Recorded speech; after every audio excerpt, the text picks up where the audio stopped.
On June 2, 2011, the third largest mass murder in American history took place in Sangre de Cristo, Arizona, near the Mexican border. 57 civilians were brutally slaughtered overnight, with only one survivor by the name of Francisco Salazar. The amateur photographer would be apprehended by authorities, who quickly placed blame on him for the killing spree. His only defense would be 36 black and white photographs he took that night, attempting to show the grim reality of what had happened. That and his own testimony to what could only be described as the dead, maiming, killing, and even eating each other. But what truly happened that night? Was Salazar just a troubled man with delusions of demons that deserved to be executed? Were there undead in that small little Arizona town that the US government didn't want us knowing about? What would come from a mockumentary horror and found footage film that would blend well with the zombie genre, just using pictures? How it can be used to tackle the heavy subject matter of immigration, racism, and the us versus them mentality permanently held by the hearts and minds of mankind, and how pictures can tell 1,000 words. Let's find out, as today we are discussing SAVAGELAND, covering up a zombie attack at the US-Mexican border.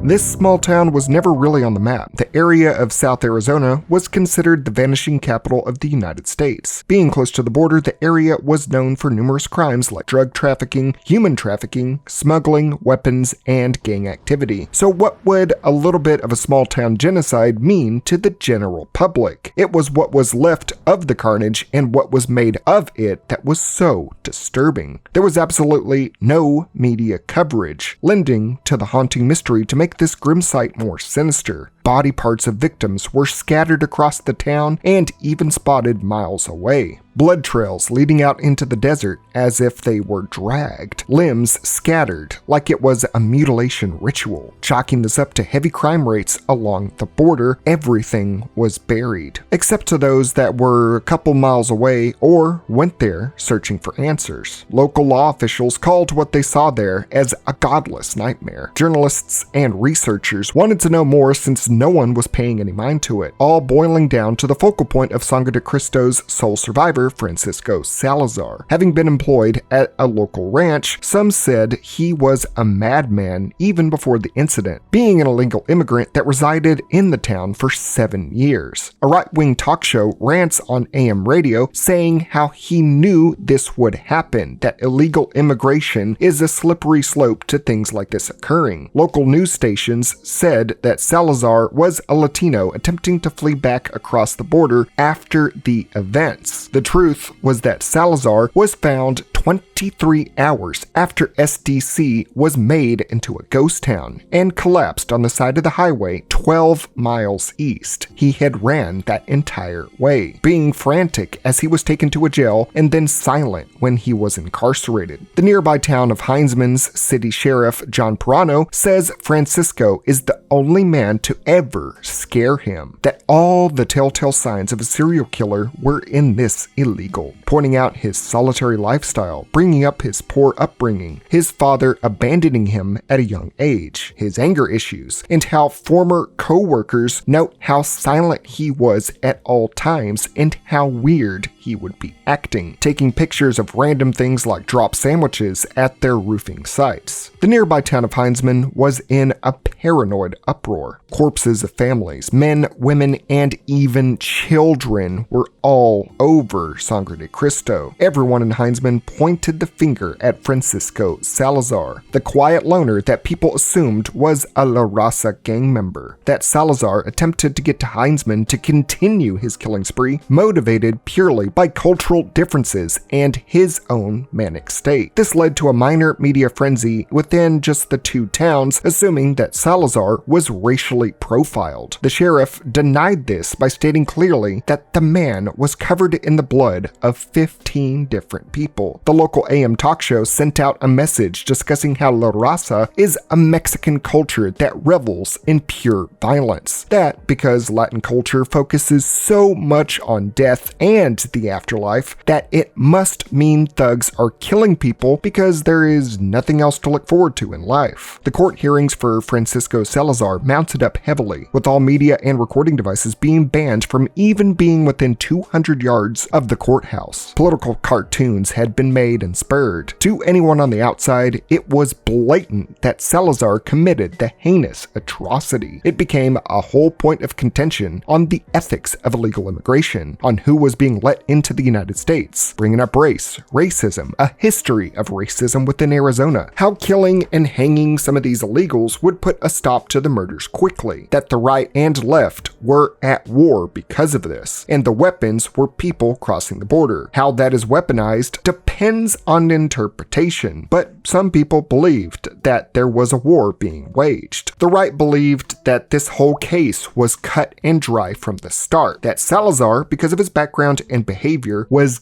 guilty. The left accused this all of systemic racism. That an all-white jury meant that no fair trial could occur. Francisco's sister, the one who grew up with him, said there was no possible way that he had done it. It was a flurry for people going at each other over Francisco Salazar's legal status and background, more so than what actually happened. The aftermath was a bloody mess citywide, but it played perfectly well into the reality of the situation. The undead had attacked, but the living, thanks to their preconceived notions how people love to have strife for political turmoil, kept them away from the actual truth, even when it was all laid out in front of them in multiple body parts and more. Court documents started to come up, medical records on the victims and what happened to their bodies. There was even testimony of one of the victims' mothers who said that she saw Salazar as this mute, hollow man, but nothing like a monster that public opinion had built him up as. Everyone saw the aftermath of the night's killings, of the cannibalistic rampage, of teeth marks in severed flesh. Before anyone questioned it could even hesitate, they automatically jumped to saying that he should be given the death penalty because obviously, since he was the sole survivor, he was the one to kill all 57 people across Sangre de Cristo. Because of what had happened, there needs to have been justice administered at the end of the day. What was displayed is horrific, but corroborating evidence was mounting up.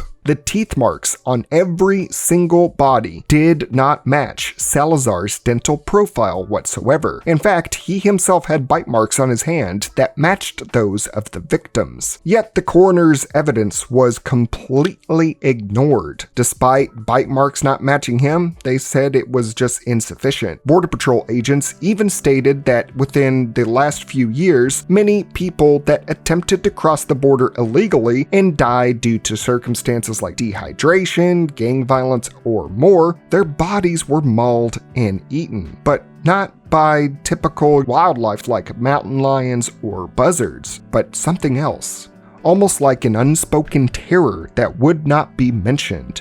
Border Patrol said each time this occurred, they looked the other way and did not question it further. This is honestly a refreshing take in zombie media so far. It's spooky as hell, seeing this as if you were in the eyes of Francisco and within the people that were investigating this and the townsfolk that were making their own opinion of this. You had the sole survivor of a city-wide zombie attack, knowing that he is definitely innocent, but people only see what was left behind and come to their own preconceived conclusions, with all inclinations into the event overwhelmingly showing that this was more than the actions of one dark and disturbed loner gang member in the span of one night. Now, there was one shot in particular that does get expanded on further later on that showed that the writers did their due diligence in making the story of a city after an undead outbreak, like this was thoroughly investigated through and that there was a zombie attack that we didn't get to see, but we can put it together. The map of the entire town was laid out. Red dots showing where all traces of human remains were found. How we can see where people flocked to when the dead were rising and attacking. Scant encounters in various fields. Over half a dozen that ran to the water tower to try and flee. Many went to a single house near the downtown area like Night of the Living Dead, and even the field in the outskirts where we see bodies accumulate as if attacked while farming or running away in mass. Maybe even where corpses were brought to consume, like the zombies were bringing them there because they maybe remembered that crops made food and they had to eat there, something like that. Just from this image alone, you can paint yourself a picture on how the events of the night played out for these people. There was a whole different movie that we didn't experience, a whole different perspective, and this is what is so refreshing. One was attacked in a truck after they pulled over and was promptly killed. Others died just outside their houses or buildings as they tried to escape, waking up into this living nightmare, or where their bodies or parts were dragged to be spread apart and eaten. Police photographs of the aftermath, with blood, children's shoes, adults' clothes, it really sold that this gruesome scene was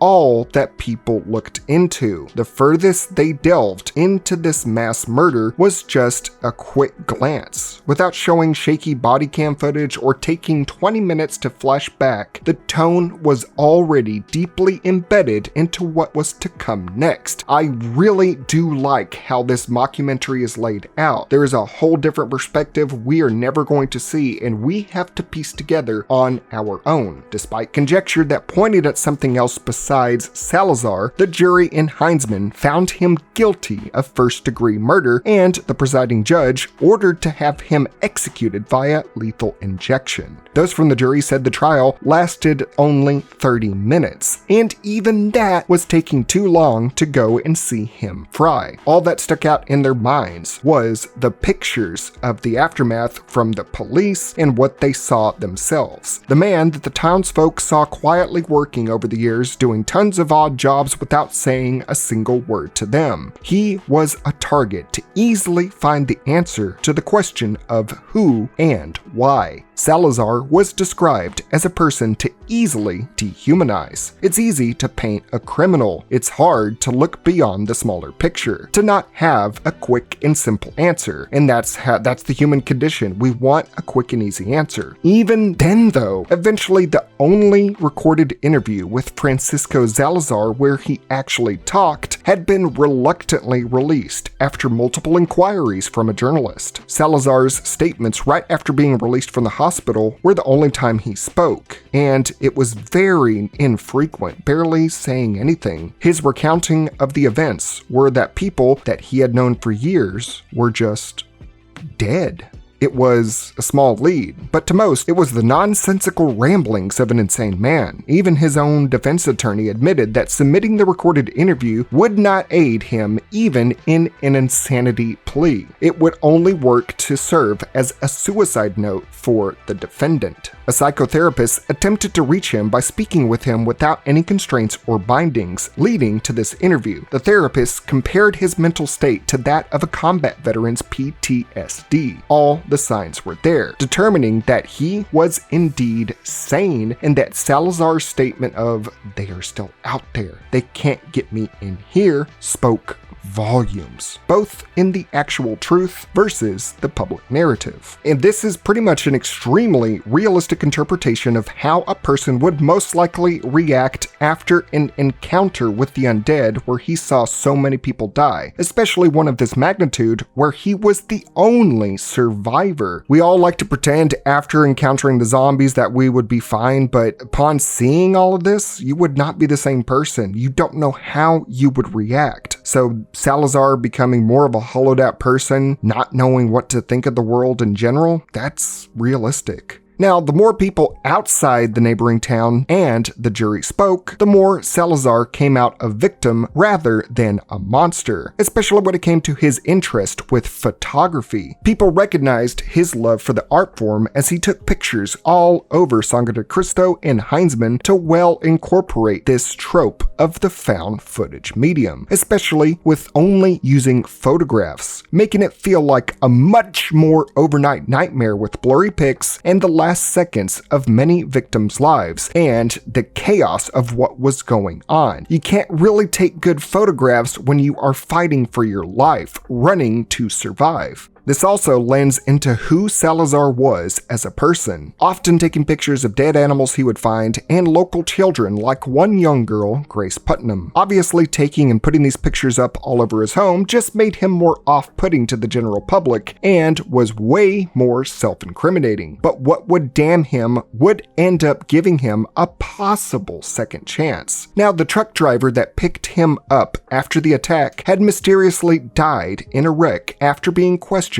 about Salazar. The driver, right before his death, said that he had a leftover picture film that Salazar had dropped under the seat months ago. When the journalist acquired this reel, it turned everything upside down. An easy boogeyman was the mask to a horrific night that people did not want to know about, exposed in a cryptid-like array of 36 exposures captured by Salazar. Even at a glance, what is seen can put shivers down one's spine. Multiple people participating in something awful, grim depictions, and yet even his own attorney said submitting these recovered photographs would do nothing to aid Salazar out of his death penalty. The lawyer even said that submitting these pictures would disbar him. His sister says the pics are evil, but should be illuminating enough to save her brother from the chair. A professional wartime photographer of 40 years even came into the fray to say that these pictures were authentic, that there was no way, no chance that they could be faked or photoshopped, or even, God forbid, in today's time,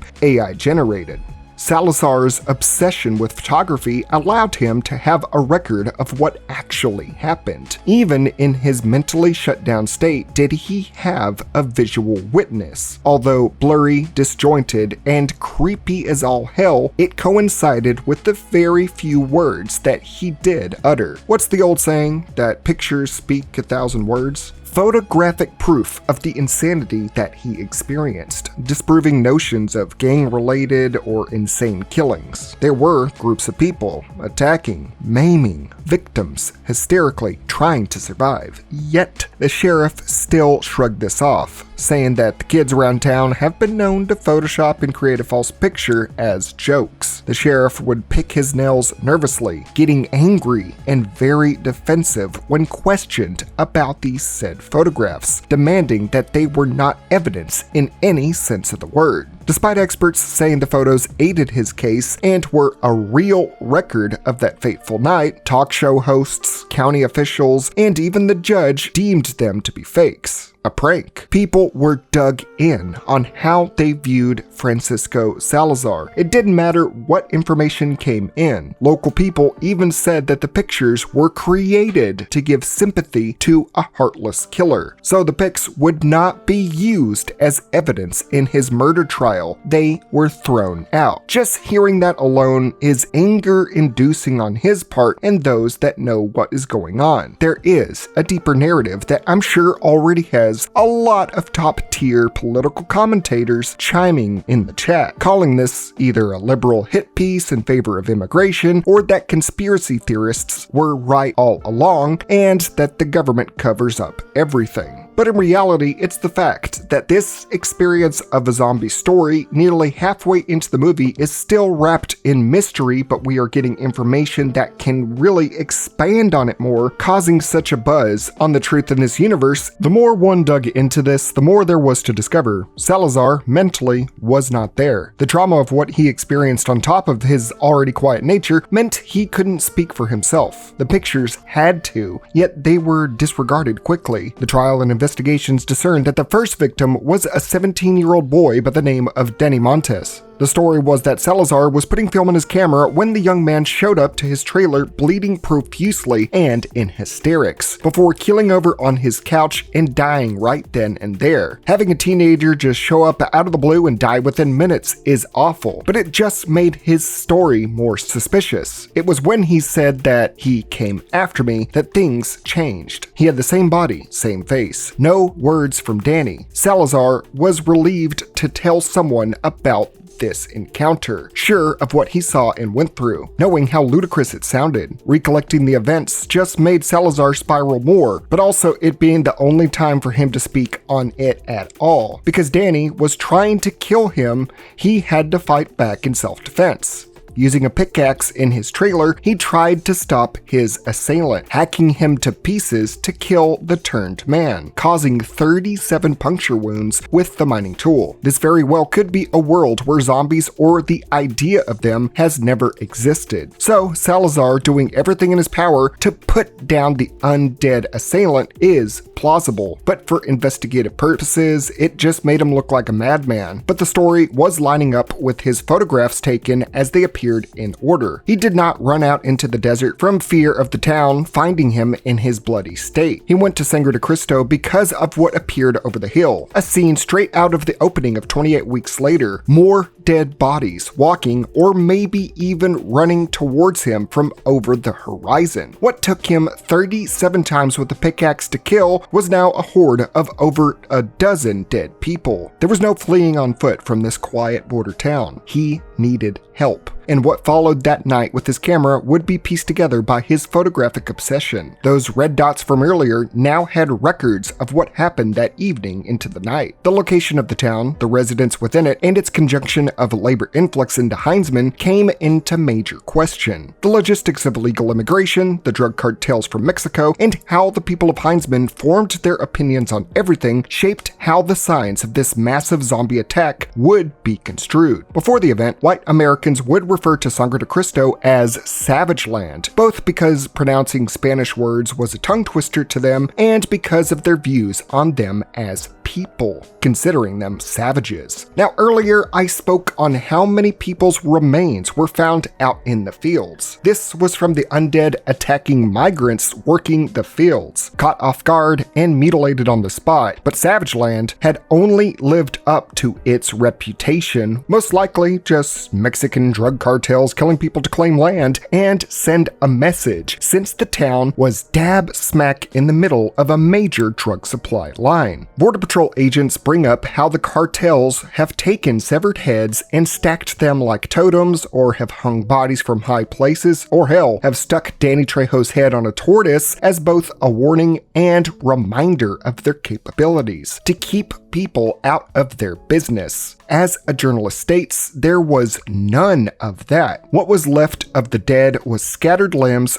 randomly sprinkled across the border town with blood trails that led to nowhere. There was absolutely no message to come across here. It was just random chaos, no sign of gang activity to deter law enforcement or vigilantism. The notion of a cartel was really out of place here. Salazar would eventually run into the truck designated on the map from earlier, owned by a hunter named Ron Templeton that was in town from Heinzman. Brandishing a rifle, some dead can be seen approaching him from behind. Salazar desperately tried to bring the man with him into town to try and save others, and wanted to stick with him because he had a firearm. Both apparently knew of the severity of their situation. Templeton even fired at the zombies as seen in photographs. His story leading up to their encounter is unknown, but the fact that he was shooting at them means he may have been in a similar boat to Salazar, and this was a white, legal American citizen. Templeton was a well-regarded community member of Heinzman, but the town sheriff regarded his death as him being naive and trusting the man that was Salazar. But people kept wondering how Salazar was able to take down a skilled marksman. Even his wife questioned how the small frame of Salazar could possibly be able to take him down so easily, especially when he had a gun. Everyone ignoring how the pictures showed him clearly firing at these assailants, not at Salazar. But people questioned more on how the hunter missed every single shot at either Salazar or these aggressors. However, photograph 4 showed him being ambushed and taken to the ground. Salazar, unarmed, could only shoot pictures while the man that was helping him was eaten alive, his blood trailing off into the desert with no trace of his body ever recovered. The official story stuck to Salazar supposedly having killed him and disposing of the body somewhere in the desert. The widowed wife knew it was more than that and felt like the sheriff was offering platitudes to keep her silent or to prevent her from looking into her husband's death a little too far. Salazar's rush back to town would be met with more of the dead, faces amongst bushes, frenetic jarring movements on fences, people with distorted looks walking through fields as if monstrous or completely mindless. These are not photographic evidence of victims running from him. They were always attacking in groups, approaching Salazar or soon-to-be murder victims. All that is ever seen is blurry chaos, nearly inhuman-looking silhouettes or broken human figures, one even looking like a more skeletal version of Left 4 Dead Smoker. This was an out-of-the-blue, quick and swift pandemic. People were turning left and right. Salazar had only found solace in taking pictures as he maneuvered SDC. The wartime photographer says for people like the both of them, being behind the lens gives them a sense of invulnerability, that they can't die so long as they capture what they are seeing through their devices. It may be the one thing that kept him level-headed enough and focused to stay alive, because he was the only one to make it out. Despite people labeling him a nutjob silent type, his hyperfixation kept him going without crumbling under pressure. The photos would continue. The main street of SDC became a feeding ground, zombies feasting on the dead, others wildly searching for more prey, spotting Salazar as he snapped pics. You can see this one zombie staring right at him like he is about to sprint. The camera was from the point of view of someone getting through SDC turned into a savage land. Savage dead, bisecting people,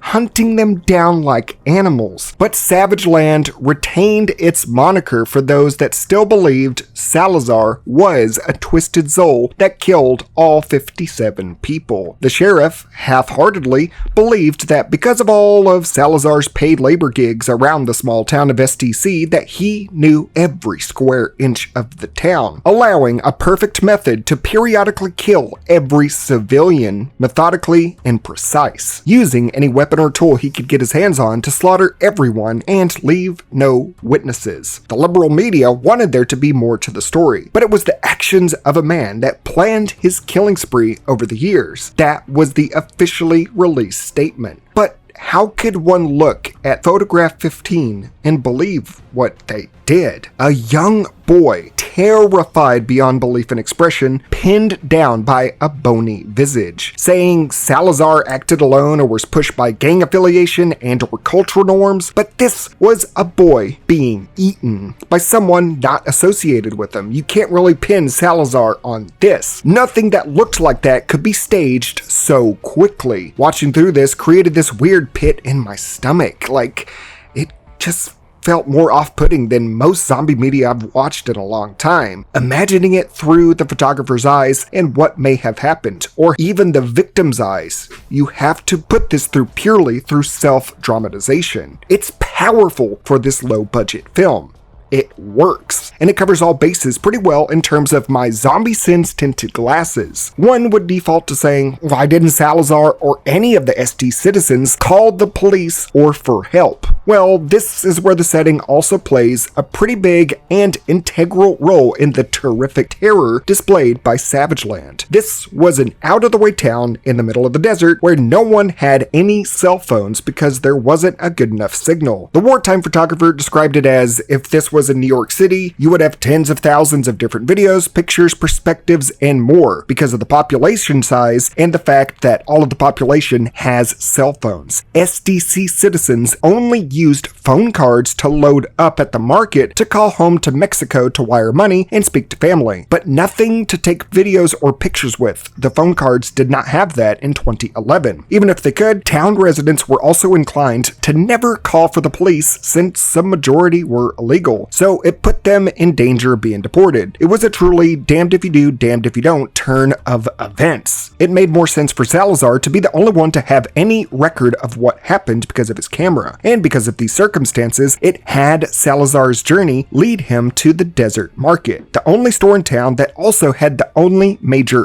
landline. It gave him a motivation to go to this location without it seeming random, like he's just going building to building for no cause except to survive. It also gave way to him unintentionally seeing more of the dead. Possibly following the behavior of Romero's ghouls, the undead probably flocked to the market as it was the one major destination in town they retained as a memory. Just like in Dawn of the Dead, the zombies flocking to the mall. Pictures showing a cluster of deadites going to the front door. The one lifeline Salazar could attempt to try and save the town was blockaded by corpses, and the town square was quickly flooding with their rotted, mobile bodies, illuminated by headlights. This image alone is the greatest piece of art from the film. Hordes of dead were in the spotlight. None of them were running or look like they're running from Salazar. Only all of these deadites focusing on the vehicle, feet pointed in awkward directions, but all on a focal point, all slumped in a non-scared state. Just drones. Each zombie being distorted by grain and darkness. A perfect way to summarize public opinion of this entire matter. The spotlight was on them, yet they were still indiscernible despite photographs existing. Here were tons of people not running from the camera, but looking away, looking at a vehicle for a potential meal. Yet it is still obscured and we can't make definitive proof of anything. The most damning evidence to disprove Francisco Salazar's involvement in the killing of every SDC civilian was centered around the town's water tower. There was no trace of him anywhere near the vicinity of the structure, no footprints, no DNA, nothing. Yet 8 people supposedly had climbed up all the way to the top of the tower to try to get away from this still unknown threat to the public. All of these people climbing a single fire escape ladder, but every single one of them was not killed by weapon or bite or more. No, they all jumped from the water tower head first, a few stories high, and plunged to their own deaths. This had the journalist and Border Patrol agent dumbfounded. How can they pin Salazar on their deaths? It was 8 people waiting atop a ladder that could easily stop one murderer from climbing up. All these people elected to off themselves and their families to avoid confronting whatever it was that was coming. One loner could not do that. These people were backed into a corner by monstrous odds. They saw what would happen if they were grabbed. It was blatantly obvious across the streets. Parents did not want a painful death for their children. It was easier to jump off and hope to die instantly rather than having one's guts ripped out and feel every bite in one's innards. To see what can only be pictured here, for that ghastly sight to be your final ones on Earth ripping you to pieces. It was an only option for many people, the 8 people described. This description of their final moments had all of these water tower victims' families saying that they would never do such a thing if they did not have to, and they were so close to their homes. These people were very religious, dying in such a way against one's faith. It was unfathomable, but their deaths made no sense in the way of Salazar's supposed small-town genocide. Hell, in terms of religion, Salazar, after seeing that there was no way to call for help, went to the only place left to save his soul, the town church. Catholicism is a major part of Mexican culture,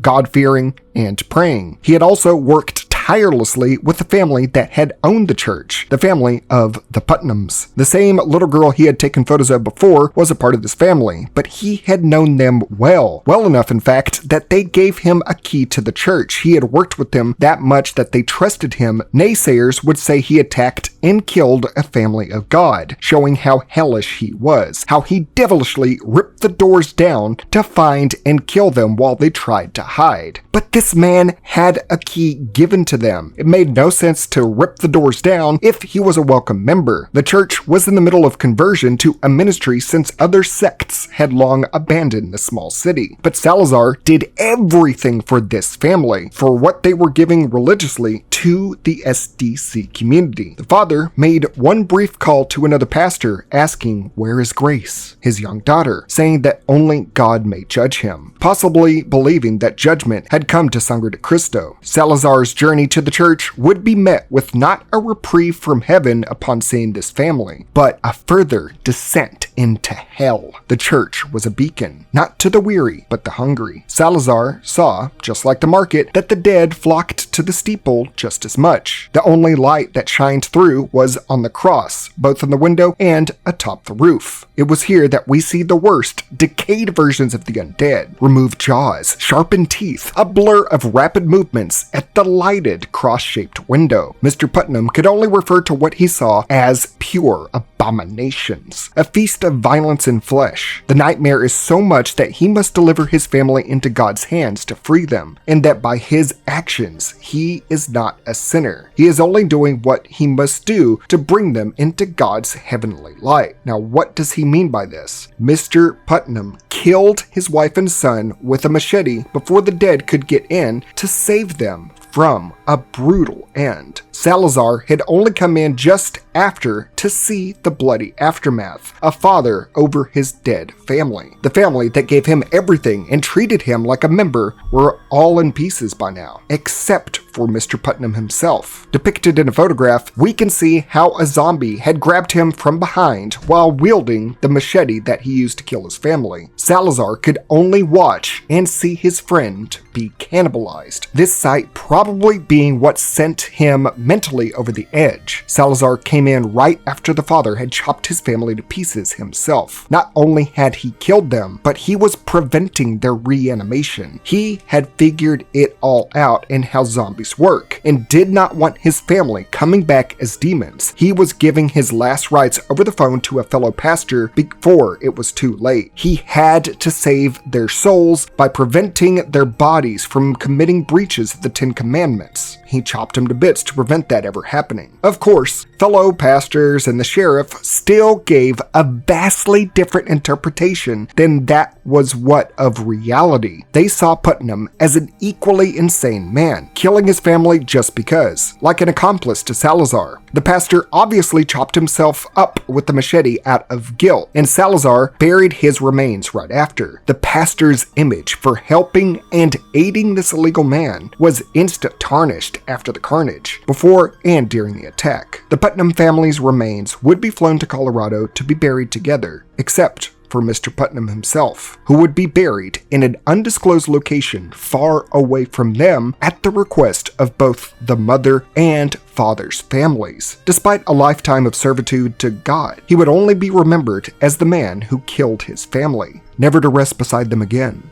Salazar's only friend was labeled evil, despite the both of them just trying to survive and do what was right in the midst of this chaos. And the chaos of the night would explode even further. Most of the corpses that were noted were just outside people's homes or out in the street. It was a small town. This level of noise and commotion would have most coming out of their homes to see what was going on, only to be bombarded. People came out and immediately had to fight for their and their loved ones' lives. Photograph 25 is a clear example of this. A woman armed with a bladed weapon warding them off while her family can only sit back and watch. This was a city-wide attack. No one man could put this together by himself. The sheriff would interject about all of this. Even if this were all true and the good people of SDC were attacked by these unknown entities, why in the good God would Salazar sit back and only take pictures of the events instead of offering aid?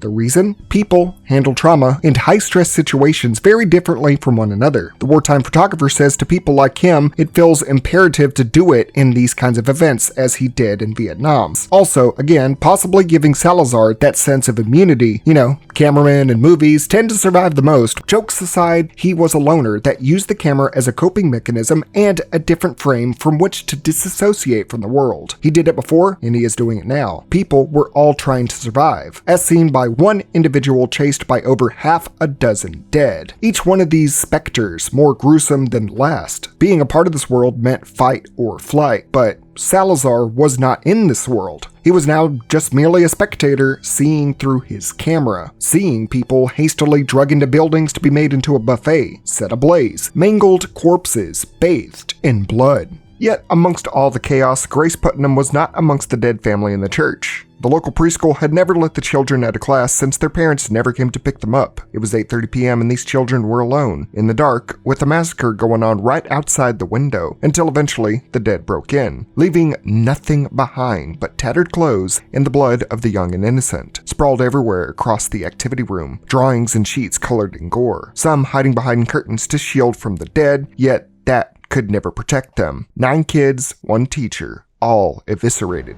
Parents and loved ones struggling with how they were killed. Salazar had gone to the school looking for Grace, trying to save her, not having seen her body amongst the Putnams. Instead, finding the bloodbath of youth had become the only time he had begun to break down in tears, speaking of his experience in the holding cell. What truly pushed him into the catatonic nonverbal state was the second-to-last photo in his reel, finding Grace Putnam on the other side of a barred window, screaming for help, imprisoned with the cannibals. He couldn't help her even if he had wanted to, but everyone questioned why the last 2 photos were of her, and why he did not help her or decide to take such a disturbing sight into frame, with both the final reel and Grace Putnam's final sight being of this face. Almost like a vengeful ghost there to claim her soul. Monsters ready to take a child into the darkness. It goes without saying, this is the most terrifying shot and a magnificently horrific frame to end on. This is not an action-adventure film with zombies.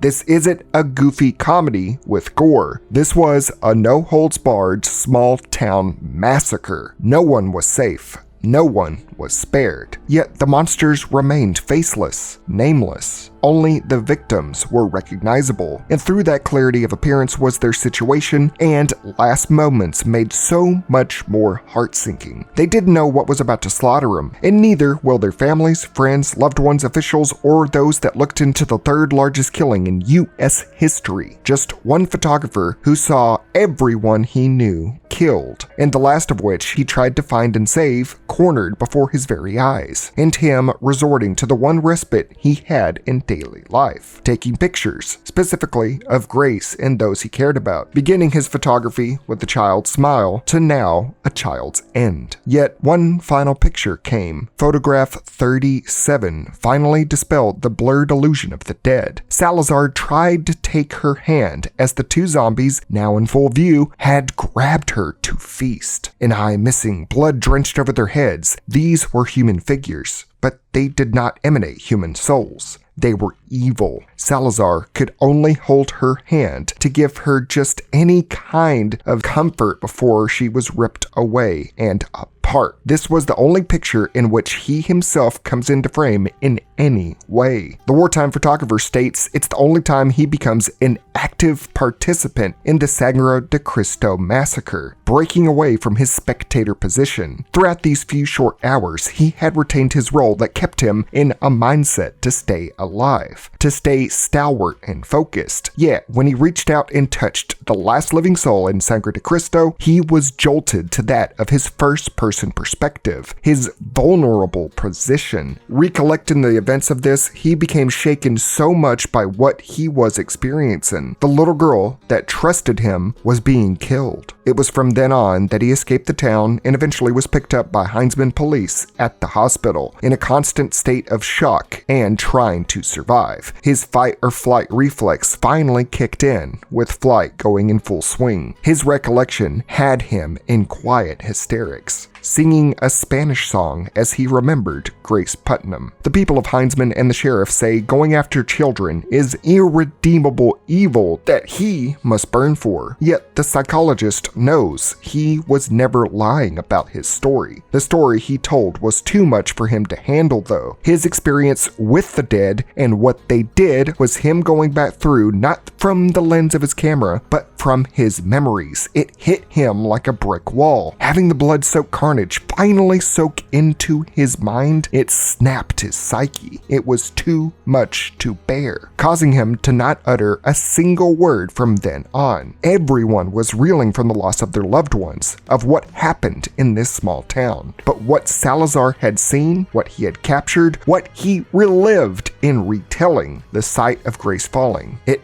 destroyed him. This zombie attack had real consequences and reverberations. There wasn't moving on from it. There was no, wow, that zombie attack was really messed up, let's just keep moving on with life. There was mental self-destruction. There was complete and utter denial at the scale of the tragedy from all of those that were not participating in it. The proof was in the photos, in his words, in his raw emotions at speaking them. But that did not matter. The dead had 57 bodies to feed upon. The living and their ideologies had narratives to feed upon. The journalist, Lawrence Cross Jr., who had dissected the incident thoroughly from the beginning, came to his own conclusion from the photographs and from the people he spoke to. It was racism, co-opted and organized racism fueled by hate, money, and fear. The Heinzman police and the Border Patrol were the culprits. They wanted a town of illegal immigrants wiped off the map, and that's why they were pushing so hard to label Francisco Salazar as the culprit, to make an open and shut case to cover their tracks. It made sense to him considering their reluctance to answer questions about the photos and more, on how a full town of over 50 people, mostly illegals, could be wiped out overnight with such horrifying abandon and to be done so methodically. The pictures of Mexican people running in fear from faceless attackers coincided from the hooded Klansmen of decades before, comparing Sangre de Cristo to many racially based riots and attacks across the history of the United States of America. And then, seeing the perspectives of some of Heinzman's people, it wouldn't be hard for some to assume that, saying that any Mexican that crosses the border illegally, or maybe even legally, will shoot you over $1, that there are many more Salazars like him waiting to come to America if not for a Great Wall to stop them. What happened next would only fuel Cross's perspective. Sheriff Pirano would be re-elected to serve an 8th term as sheriff. First responder Dan DeLuca would receive a promotion. Francisco Salazar, on the other hand, would be given lethal injection 5 minutes after midnight on February 3, 2013. 20 months of courtroom debates, testimonies, and conjecture from the night of the attack on June 2, 2011. Salazar would be labeled the mass murderer he never was. Justice was served. At least that was the published narrative. Everyone was so busy trying to point fingers at an underlying root cause stemming from an us versus them of those in different political parties going against each other. They never realized that there was a different them for us. Salazar said it from the beginning. They were dead.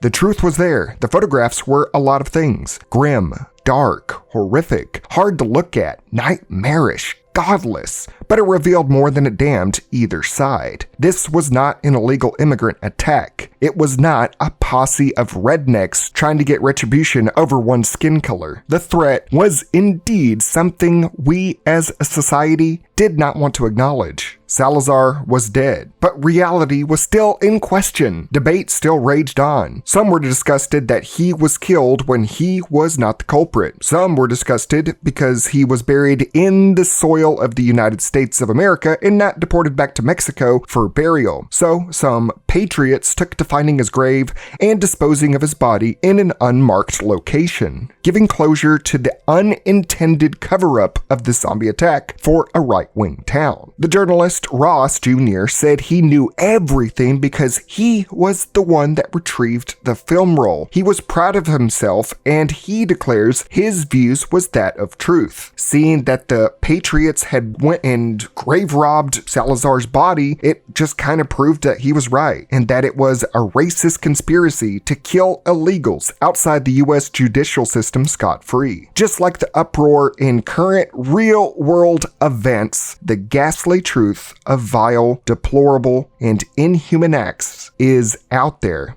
and it always has been, in pictures, in undeniable proof. Yet the world and its people weren't supposed to be this dick-measuring contest of left versus right to one-up the other in moral superiority. Instead, we are being pitted against each other, so we are distracted from the true evils of our world, one that many will never want to acknowledge until it affects them, because it will make you feel uneasy. You don't want to be wrong, but that's the thing. It's eventually going to come to you and affect you. With Within the world of SAVAGELAND, it was an endless cycle of finger-pointing at illegals, at photos, at those in power, at racists. While a war of the words endlessly raged on between U.S. citizens and more, one agent stated that whatever this threat was, it never stopped moving north. From above that hill south of Sangre de Cristo, the horde had simply attacked and moved on. The culprits were long gone. 115 miles north, a group of campers in a national forest were found dead, their bodies mutilated into pieces. Tons of similar attacks occurring all across Arizona, Utah, New Mexico, California, and even Texas and Florida. They all resulted in multiple casualties, sometimes 2 to 3, sometimes up to a dozen people. Nowhere near as large as the 57 casualties of Sangre de Cristo. But the aftermath was always the same. Body parts everywhere, blood sprayed out. There was so much. It was a godless nightmare. In Trevino, Arizona, park rangers had recovered a damaged digital camera from one of these attack sites. A great way to end this mockumentary, lending back to the found footage genre, now with recovered video. Simply a step up from picture to video, but also a way to show how the story was expanding. Simply, this video had a very staticky recording of a group stumbling on a bloody dead body until they are attacked and eaten alive. There was no denying it. There was multiple bloody zombie attackers, yet the threat still culminated and moved across the country without falter. It was like they were some kind of Loch Ness monster or Bigfoot. People would mention it, but it would just be conspiracy. They did not acknowledge it. Each attack most likely considered isolated incidents, blaming environmental factors like ravenous wildlife in the forests, or more illegal immigration in places like New Mexico and Texas, or racially motivated attacks in California. It was whatever the party of that state, they probably blamed the other. But whatever the accusation was, it never stopped the fact that it was the undead. These cannibal, horrible, devious entities, these silhouettes that were not people, but we saw them as people when evidence came. These dead were unwavering, uninterested in our political and verbal affairs, obsessed with our flesh, to eventually be picking it from their teeth, burying what was left of the mangled dead after each occurrence, burying the truth of the walking dead after each massacre, burying our heads in the sand against this inconvenient truth. The bodies of the dead had risen long ago and feasting on the flesh of the living.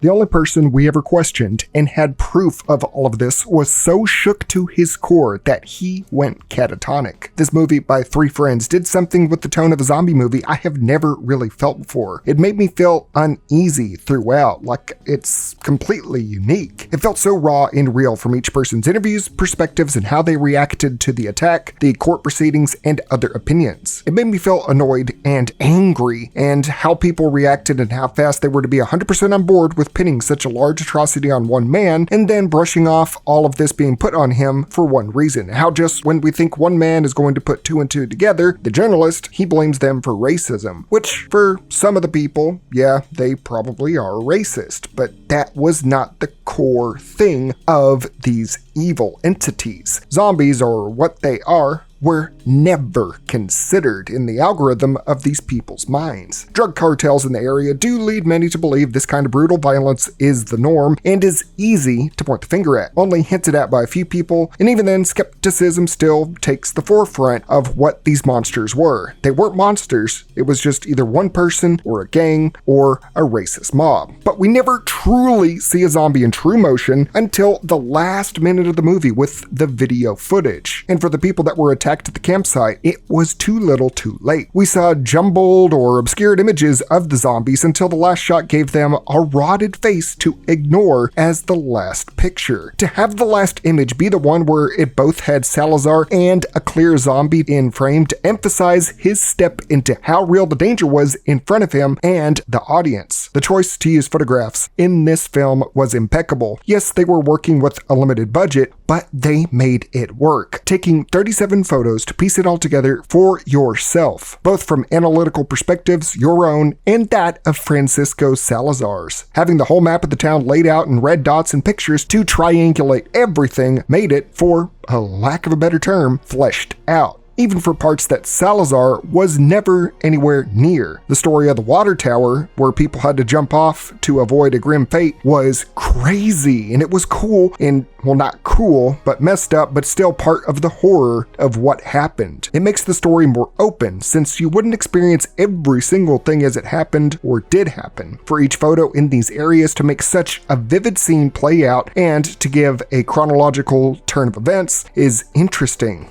To see it come to life on screen, even though it's a still image. To also do so in black and white made it feel more surreal, akin to Night of the Living Dead back in the 1960s. All the police photography was juxtaposed in color against the black and white of Salazar's photos, and the difference is night and day. Not to say that it's because they were taken at day and Salazar's at night, but it just felt more natural and unnatural in black and white at the same time, if that makes any sense to you. The pictures that were laid out for people to see in black and white, double entendre, because they put the story out so plainly, yet people that saw the pictures only wanted to see the investigations by the police through their processed, sterile, and colorized pictures as evidence. The monochrome of Salazar's photos enhanced the darkness, both in light and in tone, making you feel consumed by it. The low quality made it ethereal and more real. What was in these pictures is untouchable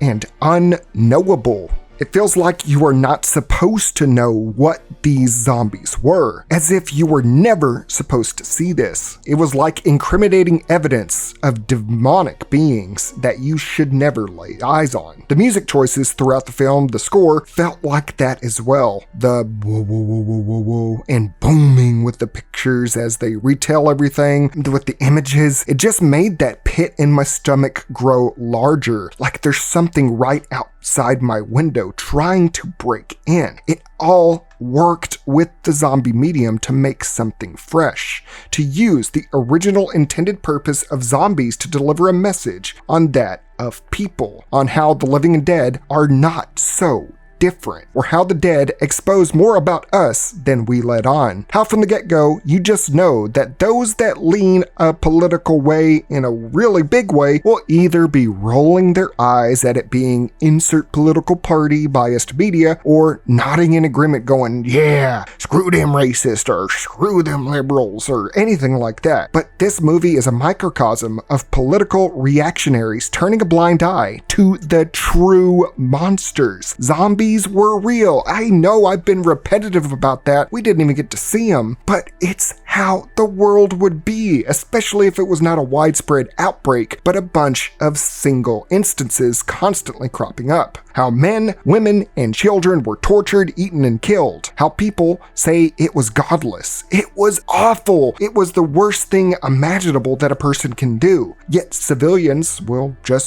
see all of this, see pictures, talk to their friends and family about it, and then go back to their normal lives like nothing ever happened, to keep the nightmare from waking up and coming to terms with it. The Gorillaz have a new song called The Happy Dictator that illustrates this notion well and really resonates with how the times have been with this line of lyrics. No more bad news, so you can sleep well at night in the palace of your mind. It was without question that everything that happened with the attack in Sangre de Cristo was awful, but no one pushed too hard to make sure it did not happen again. They knew some kind of threat was still out there, but for a majority of folks, it was just easier to stick to a familiar threat to focus on, hearkening to the old saying, better the devil you know than the devil you don't. People will always want a quick answer and an easy target, even if it means they ignore the real-world evil that could put them and their loved ones in grave danger. Written, directed, and produced by friends Phil Guidry, Simon Herbert, and David Whelan, devising the idea for the story at UCLA when they were trying to get a script off the ground for an independent film. Taking inspiration from Paradise Lost, they wanted to do the documentary angle, but with still images instead of regular grainy video to deviate from found footage films that really had already oversaturated the film market by that time period. Using the landscape of Arizona and an angle on immigration, they took off. Illegal immigration is a hot button topic now more than ever, and if there's one thing the zombie medium was tailor-made for, it was to make a commentary or conversation happen on certain aspects of society. Romero did so with the mindless droning of people and how we are the true monsters, and this movie kinda does that really well too, with just talking to the people about what had happened. There was a zombie attack, but this is how we interpret it, helping the movie in attaining its own identity, both in of itself and wanting to do something different with the zombie genre, wanting the movie to feel like something you would Google the information about because it was so inquisitive but it left more to chew on, wanting it to feel like the actual recounting of real-world events and how something was barely even recorded because of all the circumstances leading up to it. It really adds to the mystique of this film to leave it all to interviews, photographs, and post-zombie attack footage, aka the police photographs and the last-minute recording, to make you want to know more. They are still out there and moving north and outbound. To ask why the government and media did not shine any major light on it. To make you want to do your own research into this probably fictitious documentary and how, at this point in time, it unintentionally draws parallels with today's political climate and how it also is kind of happening parallel to some certain files. Yeah, I really don't have faith in my country with how everything's been, but I truly enjoyed this film. I highly recommend watching it outside the video to truly soak it all in and truly understand why it's called SAVAGELAND. That about wraps up this look into one of my favorite zombie films in a while. What do you think? Is there something I missed or should have explained more? Let me know down below and what you want to see next. Make sure to support the channel by contributing to me on Patreon as a patron or becoming a YouTube channel member or chipping in $1 or $2 on my second channel, WSG Streams, during my weekly live streams of Left 4 Dead 2, where we play with friends and fans. You can be on this list going on by right now. Is there other zombie movies you want me to do a deep dive in? I would love to know more. Until next time, I'm Zach S, aka Wow Such Gaming. Never forget to stay happy, stay healthy, stay releasing the files, and most importantly, stay wow.